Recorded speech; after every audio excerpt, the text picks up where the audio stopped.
大家好，我是夏妈。今天的晚餐做了麻婆豆腐、香菇焖鸡，炒了一点青菜，3道菜供大家参考一下。先来腌一下，就早上剩下来一点那个香菇泡发好，还有一点鸡腿肉切成肉丁，有剪2颗红枣在里面的，一点红葱头、生姜，一丢丢的食用盐、生抽、蚝油、白胡椒粉，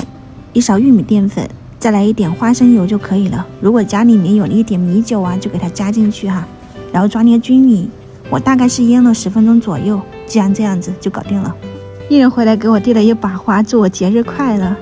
闺女们，我想和你们过6·1节。然后这边下面我垫的是那个早上泡好的豆皮，把那个腌好的鸡肉、香菇铺上去哈，给它摊开，水开上锅蒸上15到20分钟。趁这个时间在那边的灶台炒一下菜，基本上就是一整个流程下来。锅热倒油，再把肉末倒进去，翻炒均匀，把它炒散，把水汽炒干哈。我用的是那个前腿肉，放一点姜蒜末，1勺的豆瓣酱，豆瓣酱要多炒一下，开最小火把那个豆腥味炒掉，加了一点十三香，然后给它炒到像这样子，红油出来了以后，你就加入那个开水。我今天用的是这种内子豆腐，这个口感他们比较喜欢，比较滑嫩，但是有一个缺点，它就是容易碎。你就给它切成这种小方块，倒进去哈，慢一点，然后加一点盐、酱油，3个颜色。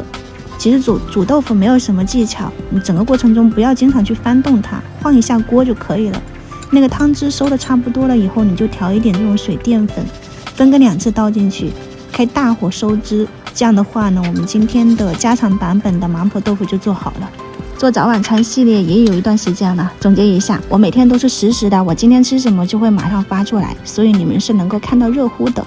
我们做家常菜的初衷，其实你如果进厨房就知道，每天要买什么菜是比较费脑筋的，但也有一些朋友不太能理解这个东西做的不正宗，不是这样做的，食材也不对。家常菜就尽量的包容一下，因为食材有限，然后家里面的工具也有限，如果就是一定要谈正宗的话呢，这个东西可能会要专业化。